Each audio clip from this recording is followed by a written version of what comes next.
आदाब, इस्तकबाल है। आप देख रहे हैं प्राइम डिबेट। मैं हूं आपके साथ अबू हुरैरा। मुल्क मुश्किल दौर से गुजर रहा है। कोरोना का कहर लगातार जारी है।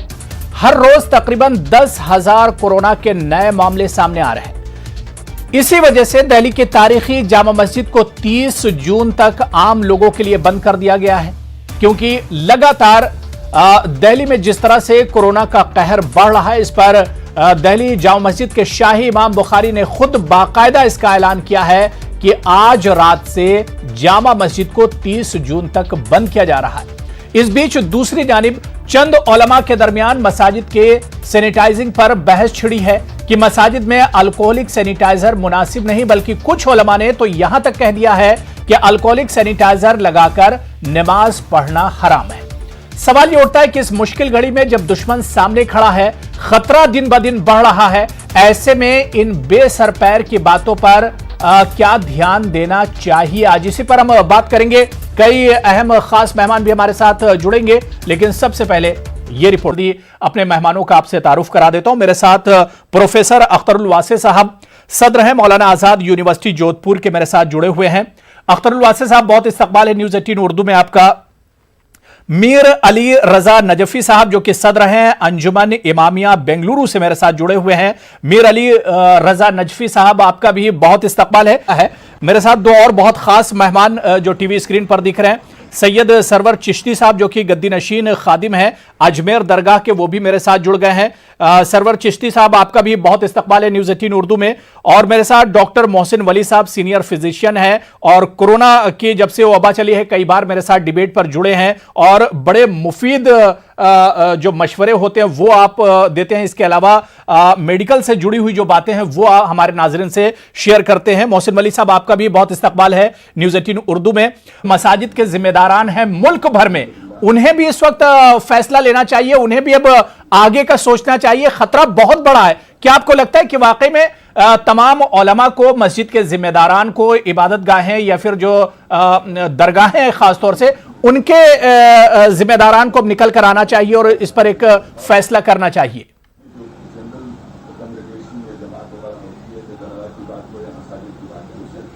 देखिए, अस्सलाम वालेकुम।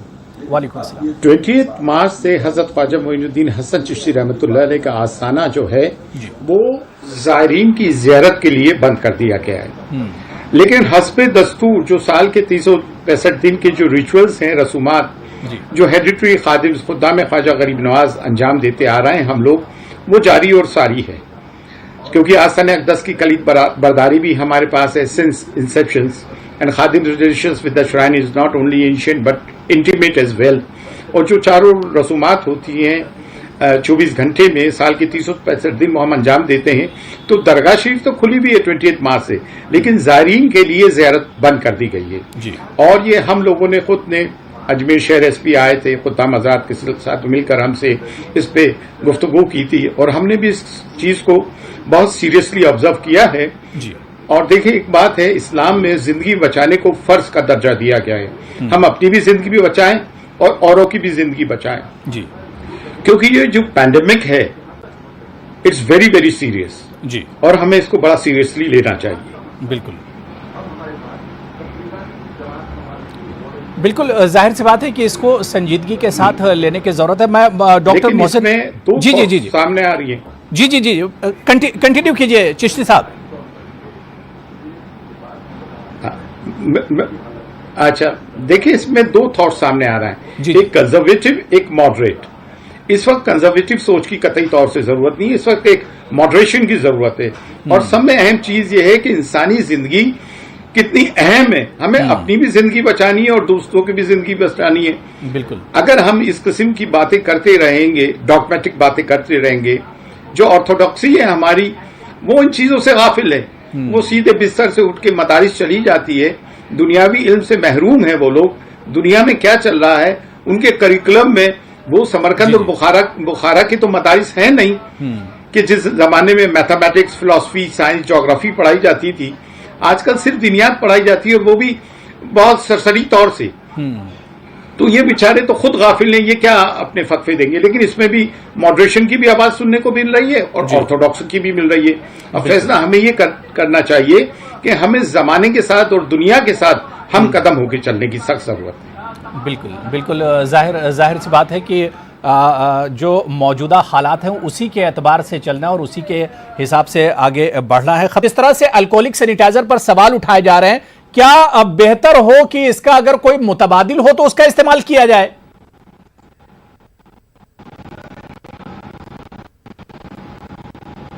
देखिए, मैं प्रेफेस से स्टार्ट करूंगा इन कॉन्टेक्स्ट ऑफ मीडिया। आजकल क्या चल रहा है, मीडिया पे एक नई किस्म के धर्मगुरुओं को प्रोजेक्ट किया जाता है। मीडिया पे आप लोग लेकर आते हैं, मैं आपसे मुराद ये है कि मेन स्ट्रीम मीडिया की बात कर रहा हूँ जी जी। तो उन वॉइसेस को लेकर आते हैं जिनका कोई माशरे में वजूद नहीं है, उनको धर्मगुरु के तौर पे प्रोजेक्ट किया जाता है। एंड सेकंड, दूसरी बात यह है कि सही बुखारी और मुस्लिम की एक हदीस है, उसमें यह है कि यमन से कुछ लोग बीमार आए तो हुजूर नबी करीम सल्लल्लाहु अलैहि वसल्लम ने कि आप ऊँटनी का दूध और पेशाब पी सकते हैं, जबकि पेशाब ममनू है, हराम है, सख्त। तो लेकिन बीमारी और वबा ऐसी थी जिसके मद्देनजर आपने उसको अलाउ किया। मैं यहाँ इस बात का कोई गलत मतलब ना निकालें, कुरान और हदीस में शराब पीने और खाने के मुताबिक उसको हराम करार दिया गया, उससे हट के किसी बात के लिए नहीं थे। आप परफ्यूम में भी तो अल्कोहल लगा रहे हैं, बिल्कुल, आप सैनिटाइजर्स में भी लगा रहे हैं। तो जैसा अख्तरुल वासी साहब ने फरमाया, डॉक्टर मोहसिन साहब ने और दीगर हजरात ने, चेन्नई से हजरत साहब ने जी, मैं उनकी बात को सेकंड करता हूँ। बात क्या है कि मीडिया पे मॉडरेट आवाज को स्पेस नहीं मिल रही है रिलीजियस साइड से, उनको दी जा रही है कि जिससे ये मुस्लिम कम्युनिटी एक लाफिंग स्टॉक बन जाए जी। प्रॉब्लम सोल्यूशन ही ढूंढ रहा है मीडिया ये चाहता है किसी ना किसी तरह से इस्लाम और मुस्लिम कंट्रोवर्सी में आए, और इसका बुनियादी वजह वो लोग हैं जो उलमा, जैसे अख्तर वासी साहब ने कहा, अपने नाम और निहात खातिर आते हैं। जैसे देवबंद से एक फतवा आया, हालांकि हमारा अकाइद तौर पर जो है उनसे इख्तिलाफ है, लेकिन इख्तिलाफ से काम नहीं लेंगे, इतिहास से काम लेंगे। वो एक बहुत स्कॉलरली जगह है, देवबंद का फतवा बहुत अहमियत रखता है और उन्होंने मुल्क और कौम के लिए बड़ी खिदमत भी की हैं। तो मैं दरगाही होने के नाते मैं ये नहीं कह दूंगा कि वो जो कह रहा है गलत है या फी निकालूंगा या किसी का उज्र निकालूंगा, नहीं, वो जो कह रहा है बिल्कुल जायज है। और जैसा कि प्रोफेसर अख्तर वासिल साहब ने बताया कि जान भी बचानी है और ईमान भी बचाना है। ईमान तो जब बचेगा ना कि जब जान बचेगी। तो मैं बिल्कुल जायज बात की। प्रोफेसर अख्तर वासिल साहब also is a very learned person.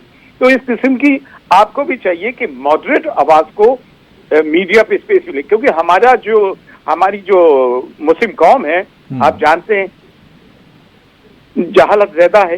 तो जो मौलवी साहब ने फरमा दिया उसी को मानते हैं, लेकिन टीवी की एक बहुत बड़ी अहमियत है मीडिया की।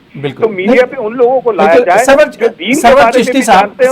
सर, दरअसल कई जगहों से बैक वक्त इस पर एक तरह से आवाज उठी, लखनऊ से इस तरह की आवाज उठी, बरेली से आवाज उठी, भोपाल में इस तरह की कुछ खबरें आई। इस वजह से हमने चाहा कि एक अच्छा सा पैनल बुलाकर, आप हमारे पैनल में खास तौर से देख सकते हैं कि कोई ऐसा नाम नहीं है जिस पर एतराज किया जाए। सब मुल्क के जाने माने चेहरे हैं और सब अपनी अपनी जगह उनकी एक बड़ी अहम एक तरह से हैसियत है। तो इस वजह से हमने इस इशू को सर उठाया है ताकि लोगों को भी इस बारे में पता चले कि इस वक्त इख्तिलाफ का वक्त बिल्कुल नहीं है। और आपने बहुत सही बात कही कि अभी वक्त इत्तिहाद का है, हम सबको मिलकर इसका मुकाबला करना है। सरवर चिश्ती साहब, मैं एक चीज आपको इसमें डालना चाहूंगा। गुज़िश्ता 7-8 साल पुरानी बात है, यूपी के एक गांव में एक डिफरेंट मसलक के इमाम ने एक डिफरेंट मसलक के जनाजे की नमाज थी। तो उसमें जमात में पीछे वाले जो थे नमाज पढ़ रहे थे वो डिफरेंट मसलक के थे, और उन्होंने जो है दूसरे मसलक वालों ने एक फतवा लगा दिया कि इन सबके निकाह टूट गए। अगर आप इस किस्म की बात करेंगे तो इस्लाम का और मुसलमानों का तो मजाक उड़ेगा ही ना। बिल्कुल जैसे लोग ऑलरेडी बैठे हुए जो हमारे मजहब का और हमारी मिल्लत का मजाक उड़ाते हैं। तो हमें इन चीजों से गुरेज करना चाहिए। और मीडिया जिस तरह से बहुत सारे मौलवियों को बिठा के ये प्रोजेक्ट करता है कि धर्म गुरु है, हमारे कोई धर्म गुरु नहीं है भाई, सबकी अपने अपनी कामात अपनी जगह है। बिल्कुल बिल्कुल। और खासतौर से इजाजत दीजिए आप कि मैं जो चिश्ती साहब ने बात कही दरगाही होते हुए उन्होंने देवबंद के सिलसिले में वो इस वक्त उसी वसीउल मशरबी, वसीउल कल्बी और वसीउल ज़हनी की जरूरत है।